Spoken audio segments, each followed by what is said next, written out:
One of three men today sanctioned by the AFL was Mark Bomber Thompson. He was fined $30,000 by the AFL Commission, and he joins us live and exclusive tonight on Footy Classified in the hot seat. Welcome, Bomber, and must be said, thanks for coming in difficult circumstances. Well, I think it's important that the club get out there and start building for the future. You know, this is a pretty bad day, and it's been a bad year for the club in so many ways as far as that's concerned. But on the field, we feel like we've done a lot right, and this is not the end of our season next year or the year after. If anything, it's just going to make us stronger. The board said to me an hour ago, Mark, that they are trying to coerce you, convince you to step in and be senior coach for the next 12 months. Where do you sit on that tonight? I know it's tough now that James has just been suspended, but they really want you to coach. Yeah, well, we haven't spoken about it once, Caroline, and I'm not sure what their intentions are, so it's hard for me to say anything. Would you do it? So, after the 2 days I've had, it's hard to think what I really want to do. So, been pretty intense 2 days. I can tell You're the obvious one. I mean, your best interests, the Essendon Footy Club, you've got their best interests at heart. So you are the obvious man to take the interim job until James is available again. So from that point of view, I guess it would be hard to say no. Oh, we've got other guys there too. Simon's going to coach this weekend, and Sean Wellman, I'm not sure what he's going to do next year or this year. Do you know, Louis? No, I'm sure, no. Do you think he should coach next year? I would love Mark to take the job next year, yes. How do you feel, Mark? Are you angry, or have you accepted it? Do you think the last 2 days was fair? I think out of the whole thing, it's been a really difficult year on individuals and the club, supporters, players, you know, for the AFL game. It's been horrific. No more than the way James has been treated, really. Round 3, he was told to basically stand down. And I'm thinking, well, why? By who? Huh? By who? By a solicitor. And I'm just wondering, like, how does this sort of thing happen? Like, how would it get to that? And from that point on, when he said no, I thought, well, we're in for a fight here, and we have been. So, you know, some of the way he's been treated, I think if people had have just been really honest and just come up and said, you know, this is the problem, this is what we think's happened, it could have been dealt with a lot better. And I think if ever this happens again, any crisis, whether it's Essendon supplements or another club with another issue, I think if we don't learn from this situation, then the game's going to be worse for it. And if the AFL don't talk to us about how to handle it better and do things better, because we've got a lot of information, because we're on the other end of it, like just getting a hammering all year, then that'd be silly, because we have got a lot of answers for them. What would you have done differently, Mark? You've said a few times that you think you're guilty of about 20%. Yeah, well, not me personally, or the AFL, or the code, Essendon, Hurdy, whatever. No, the thing is that the AFL knew that James Hird went and inquired about peptides. Huh? We've been found out to break no WADA SADA rules. No, but you still can't say everything that was administered to your players. Can I just talk? Well, yep, go ahead. Instead of interrupting me. We've been found to break no rules. We've been found to break no AFL rules in their policy. Since then, the AFL have changed their code dramatically because of what's happened, what's occurred, which wasn't great. I'm not excusing us, Caroline, for doing anything, but they have changed their code dramatically since that happened. So they knew last year, they've just, or the year, like 2000 and whatever. 2011. Late in the year, they've sat down, talked to Hurdy, and said, well, you know, don't go down that path. He's gone. We went down that path. Something James has denied, that he was ever warned. Well, he had the meeting. He's not saying he wasn't warned. So they lumped the peptides into HGH. All I'm saying, is that there was awareness that something was happening. So did you go down that path then, after being warned not to? Well, we obviously went down a path, right? That the alarm bell should have gone up in somebody's eyes. Well, they did in yours, I'm told. I'm told you were against this program from the start. Whether I was against it or not, it had happened. That's what I'm saying. It's happened. Do you regret not fighting harder? The AFL knew about this problem, and what I would really like, that if they did know about the problem, come and talk to the club. Come and look inside our club. Ask the questions, and it might have been prevented. Say, hey boys, what you're doing is not on. But they warned you, didn't they? They warned you not to go down the path. They warned James. So they warned James not to go down the path. So isn't that their responsibility? I mean, they've taken care of their responsibility. Well, they're saying here. Well, how about from now on, right? That they're welcome into every football club at any stage to have a look at how things are going, so that whatever issues clubs have. Mark, you seem to be, you're very angry, obviously. You're angry at the AFL. I'm not angry at the AFL. I'm just angry about how we got to this point, Caroline. Well, I just want to know again, I mean, and we talked about the start of the program when you didn't, I think, see really the benefit in going down this path, and then we know from the charge sheet, I think at least this part is true, you dispute some of it. Yeah. You tried to stop it in May, and yet it continued for 3 more months. Did you know that it was continuing for those 3 more months? No, I didn't. And the thing is about when we read the report, the interim report from the ASADA, there were so many things in there that I was such a surprise. And when I went for my interview, it was surprising. So, like... upsetting? Yeah, but I'm not sure. At no point do we know whether that is actually true or not. Do you accept that drugs were given to your players that you still don't know what they were? Because, I mean, I think that's the thing that's shocked some of us the most, even more than potentially banned Well, there is substances. someone that knows. Yeah, but no one seems to be able to find out. I've tried to find out. I've spoken to... so have I, yeah. And they won't tell you, will they? No, they won't. And just on that point... That's an indictment on those who ran the football department, though, surely. It's a real indictment on the... I think Steve Danks has a problem with the AFL and ASADA.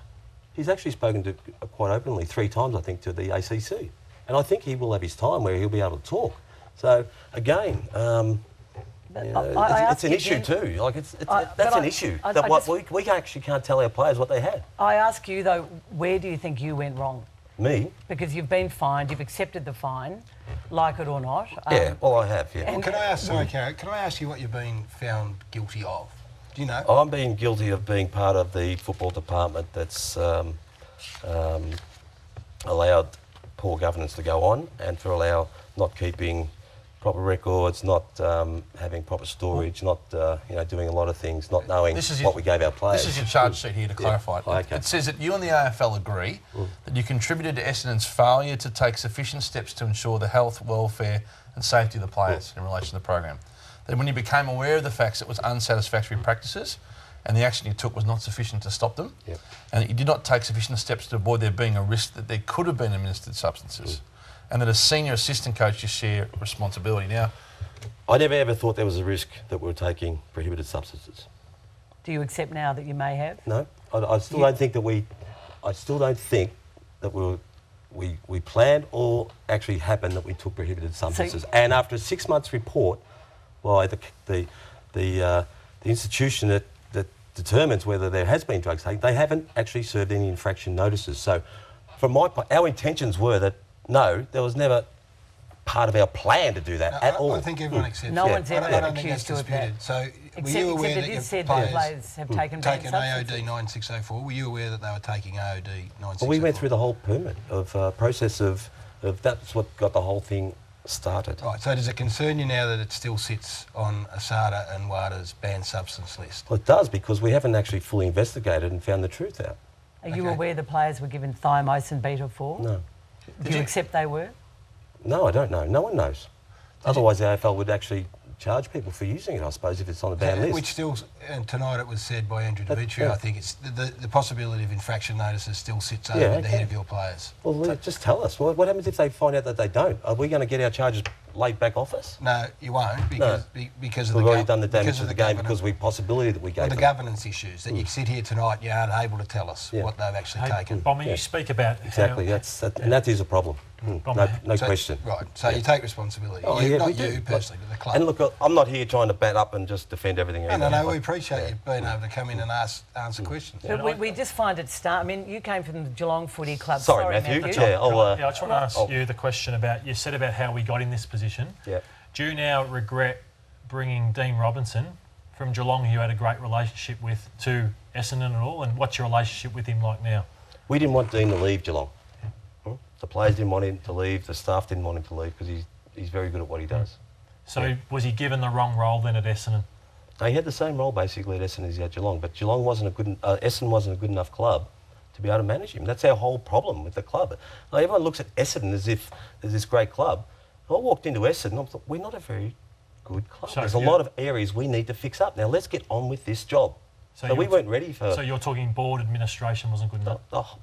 Not just blaming the board, but the board, this level, the football department, every part of how we're doing things wasn't up to a level that was going to get us back up in the top 4, preliminary finals, grand finals, premierships. And that was why you went back to the club, though. Yeah. You were a premiership coach, a 2-time premiership coach. You went back there, I presume, on good money. You were brought there to make it a good club. Yeah, you probably can't say tonight that you did that, did you? No, not at all. No, but I can't say sitting here that the picture that's been painted out there is exactly what happened, and no one can. No one can. No, like a lot of what's happened is this in the interim report. Now, everybody's saying, well, that must have been what happened. Well, in my eyes, it's not. Huh? But we haven't had a chance to talk about that. Like we were sitting down for 2 days talking about negotiating a sanction. Did you put your hearing before the commission? No. What do you mean, no? No, we sat there and we tried to negotiate a deal. Like we haven't had. So did they ask you in the last 2 days? But did they ask you what happened in the last 2 days? No. So in 2 days, in 26 hours of discussions, there wasn't a forum for you to talk directly to the commission about what only happened. after we signed the deeds of whatever it's called, the deeds of settlement, and So they said, "Do you want to talk?" I said, "Well, I don't really want to talk now because." So did you think when you were going in? That's amazing to me. Okay, yeah, I find that. Is that funny? I find it very unusual. Did you think when you... So James, let's deal with James then. He went in yesterday and today to fight. Yeah. Did he get a chance to fight? No. I only got to fight the charges, not actually, nothing else. So they said he fronted the commission tonight. Did you... that was after he signed his deeds of settlement. Were you with him when that happened? Yeah, we were all in the room. And what happened in that meeting? No, they just read the charges, what he accepted and signed, and then he had a chance to say sorry and explain the situation. And Bob, what about the interview process? Was that good enough in regards to the evidence that you guys got to give and the ASADA, the interview process and how it was then documented? I didn't think it was a true reflection. And I would have liked, and again, like I'm not complaining or anything, I'm not sort of whinging. I'm actually here to support the club and support our supporters and the game in general. But you'd think that no matter how that report was written by the institution in charge for writing it, that we'd be able to defend parts of it. And we haven't had that chance. Dr. Bruce Reid, you've had dealings with him. Is that fair enough, though? That's fair. I don't know the process of what I've just told you the process. Yeah, well, I'm surprised that you didn't get the chance to argue your case. That must be said. Oh, we could have, but we had it in front of the commission. Last night you said you were miles apart. Yeah. And tonight you've made a deal. But I never explained anything, Caroline. And it wasn't as if I got lighter charges because I proved to them that this didn't happen or that didn't happen. You could have pushed on though, couldn't you? You could have pushed on with this and refused to accept sanctions. Yeah, we could have and gone to the in front of the commission, which none of us really wanted to do, in fairness. And wouldn't that have been the time then where you sit down and I would have dragged this thing out for a long time. In actual fact, the laws regarding the ASADA report, the interim report, none of those people that have been commented in there that made statements could be called up as witnesses. So we'd have to go over the whole process again. And I'm not sure how long that would have taken, and I'm not sure whether it would have been great for football. What's the mental state of your players at the moment? Oh, they're fantastic. Like if anyone says that they don't love the club and love James Hird for what he does, they wouldn't have played like that all year, and especially last week after the week that happened. And I think everybody has to admit to that. Can I just get back to Bruce Reid? So, did you see the letter that he wrote? No. So you deal with him every day. So you're there at the footy club. I know he's not full time, but you have dealings with him every day. Your relationship is such that you would be open and you would be able to talk. Now he had grave concerns about the program. Did he express those to you? Yep. He expressed them to Hirdy, to Danny, to Dean Robinson, to Stephen Danks, to me. So isn't that Paul Hamilton? Is that the ultimate red flag for you then? Well, the thing was a red flag, but I think out of when that letter came up, is that's what established the process of protocols. Yeah, the protocols in place that we put in place, and if there was a system in place, Reedy could have had a choice to leave or to stay or to So should he have been stronger, Bruce? I don't think he could have been much stronger, really, to be honest. Well, was Hootie then out of not out of control? Not out of control, but was so adamant and so gung-ho on the peptides program because he mentioned that they are miles behind other clubs, and I think the Collingwood's... Health supplement program, not peptide program. Right. Health supplements. Well, they were drugs, a lot of them too, weren't they? They were, so are all supplements, though. And you, I just say again, in May, you were so concerned about it, and you're probably worried about the benefits as well as the dangers. I'm not sure. Was it the dangers you were worried about too? Caroline, I just didn't want to be worried about supplements being the everything that makes us successful. Like where people run on the ground, how fast they can run, how often they can play, how long they can play periods for on the inside matches, how they kick the ball, how they mark the ball. There's so much more to a football program. Was it making the players take shortcuts, do you think? No, it was just like... pushing the boundaries.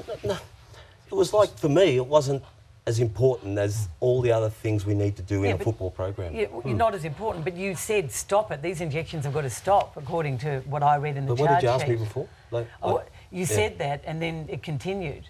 So in the report, you were quoted as saying these injections have to stop. I think your sports psychologist was there, Paul Hamilton was there, and the criticism was that not only didn't they stop, your concerns weren't relayed to the players at all, and the direction that Stephen Dank was not to administer any more injections wasn't relayed to the players either.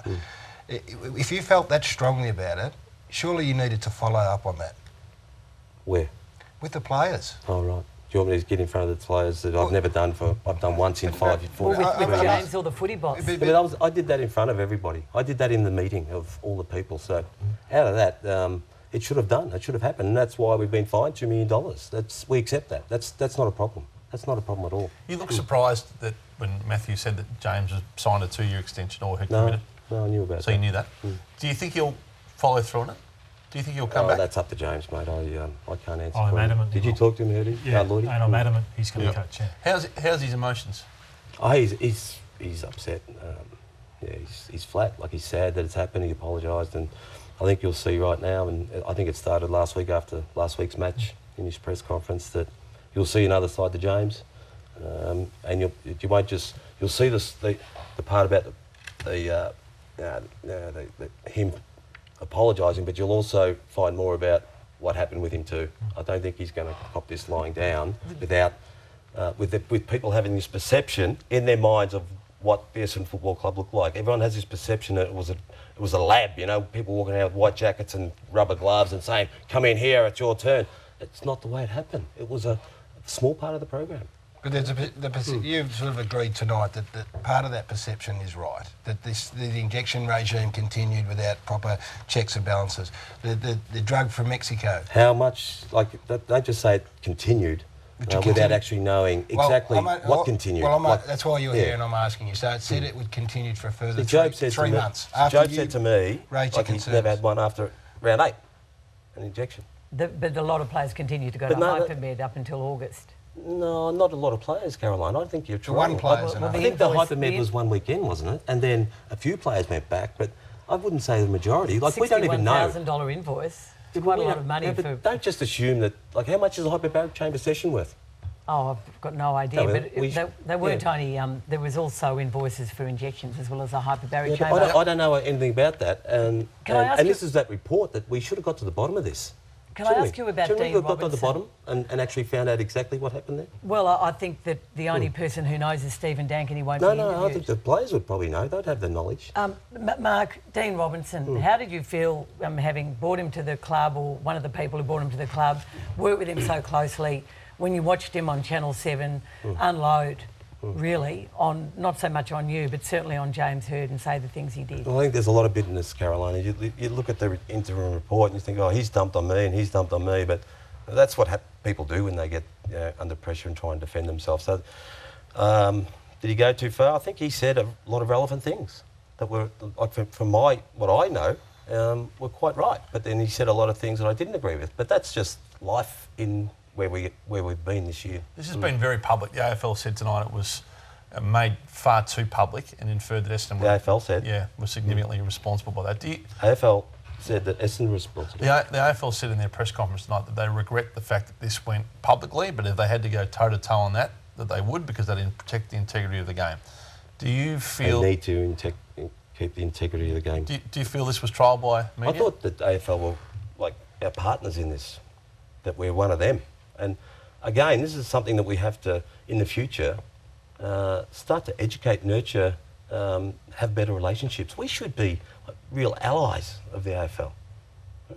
Like they should have been in our camp. But both teams were leaking, weren't they, through the whole thing? At the end, yeah, but at the start, like we actually didn't say anything. I've got David Evans just, our strategy is just to say nothing. We've committed to SADA and nothing happened. Then bang, you know, like 5 people admitted in an investigation that last week in a SADA investigation, which is confidential, that were treated by Steve Danks. It's hardly allied behaviour to take the CEO of the AFL and his number 2 to court and threaten to subpoena their phone. But how did that happen? How does that get out in the paper? Well, it was leaked to the Herald Sun. Yeah, but how does it get in there? Like, well, James's people leaked it, and he not then. denied that. We weren't doing anything. I mean, it just. I thought that we were so well behaved, Caroline. It's not. No, that's not a fair comment because we were so well behaved. Well behaved in terms of the confidentiality. Oh, everything. Like we went and we were encouraged to tell the truth at this investigation, actually asking questions and talking about your personal life, giving it over, in knowing that it was confidential. Caroline, you haven't been able to understand that. I've been through my talks with James Hird and Bruce Reid. I've tried to explain why they can't speak, and you have reiterated consistently they can speak. Why don't they speak? I thought it was very odd that James decided to leak details of his own evidence to ASADA in an attempt to bring down the CEO of the AFL. Now, no one has denied that, and it just seemed to take revenge in that way when did all that start happening, Caroline? July. July, did it? Whether or not Andrew tipped off David Evans or not, I mean, that's what allies do. I don't see what the big issue was there. Well, did you ever say to James it was a crazy strategy? Well, it's funny that the 5 people who knew what happened there are the ones that have been charged. So, what happened with David Evans? Evans? Wasn't charged. How did David Evans' departure come about? Are you aware? David? Oh no, he was just sick. Yeah, he was just pressure. It was too much. Poor old David. He terrific bloke, and he was doing it all by himself, and it was in the end it was a bit too much for him. I feel sorry for him. No school of thought that Essendon people thought that he was too closely aligned with the AFL? I think in anyone's world to do it on his own was too big. He gave up his own work and his business to do it, and what a job. You know, this is the biggest thing in sport ever. And in the end it just wore him down, like he's seeing his 2 best friends' reputation be destroyed. Yeah, it was just, I think it was a bit too much in the end. The coaches were accused of taking supplements, in some cases banned substances, varying degrees of this. James, Hird, Byrne, and I think Goodwin were the 3. Carrick, correct me if I'm wrong. Yep. What's your understanding of what happened there? I have no idea. I've never asked them. The only person I've asked is James, when he got accused of having 30 of them. Did he? Well, he said he didn't, and I believe him. But I don't know for sure. The fact that there was pressure put on him because of that is quite sad, you know, that we actually live in a society that happens. Because we didn't ask him, we took the word off who? So like, where did that come from? Well, just on that, not just Stephen Jenk, but Shane Charter. Shane Charter was also... I thought that's how it came to light. Shane Charter was also interviewed in the process, who has a that's what I'm saying. Interesting background. Do you think that the evidence of everyone was taken equally? Do you think that some of the characters in this their evidence was treated the same as, say, James's was or yours was? I think everything in the report has been in the public. But whether a lot of that stuff that was talked about ended up at Essendon or not is a different story. And again, we don't know because we've just closed the door in the case. It's over. It's done. So we'll never find out. That name Stephen Dank, Bomber, I'm not within the club anymore, but the name Stephen Dank makes me angry. Have you been able to see him in person? If you did bump into him, what would you do if you saw him? Are you angry towards him? No, I'm not angry towards him. I did bump into him. I was driving back from Paul Little's office one day, and he was pulled up next to a set of lights, and I'm not sure whether I'd been interviewed. It wasn't that long ago. Paul Little was chairman, so I just said, "How's he going?" And he's struggling too. We're all struggling. It's not a good situation for any person in this. It's been horrible. And he started to welt up when I told him that the players just really want to know what happened. Yeah. That's what, like for me, you can have all this stuff. It's about the players. Exactly. Yeah. Like that's what happened? That's what we wanted to find out, and we still don't know. And that is the issue. There's been so much carnage because we're at war with each other. Yeah, and we should never forget that. And I think what you're saying is that you concede that. We sit here tonight on the back of a 7-month investigation, and yet we don't know. The players still don't know. Yeah, and that is why, as angry as you can be with the process and all the other things, at the end of the day, that is a failure from your footy club, and that's why we're in this position. Yep, exactly. And we're sorry, but it won't kill us. It's going to make the players stronger because they've lived through a year that they're never going to experience, and they've actually stood up. So you've lost at least 3 players, 2 first-round draft picks and 1 second-round draft pick. You'll get a pick. How big an impact is that going to have on you? Do you think there'll be other players that will want to leave? And is this... Well, if you ask Adrian Dodoro, it's going to just give him no chance. But we still think that we can pick up players late in the draft, Hutch, if we do work. Like the challenge now is to repay the fine, restore our brand, get our sponsors back on board, try and keep all our players, and bring the best players we can with the picks we've got. That's the challenge. So it's not as easy as if you have a first-round pick for a couple of years, but nobody says it can't be done. We've got to believe it can be done. Last one. You've shown great leadership coming tonight in difficult circumstances. I'd put it to you that if you're asked to be the coach, you haven't got it in your character to say no to it, that you'll do the job. You think I haven't got it in my character to say no? Yeah. I've done it before. In these circumstances... No, not in these circumstances. If James heard in these circumstances... You can't ask me right now. But do you feel obligated to have some role, though, Bomber, at the club next year? You can't walk away altogether, can you? Or are you contemplating that? Better ask my wife over there. Do you want have something to say? Okay. I'm not. Nah, look, I said to Hurdy tonight, we've just got to look after the players. They've been so good, and they've put up with so much, bad stuff. So we have to give them the best conditions that we can, no matter what that is. It is a tough day, and that's good words to end this interview on. We know how difficult it's been over the period. You weren't obligated to come in. What did you say then? We know how difficult. You know how difficult it is.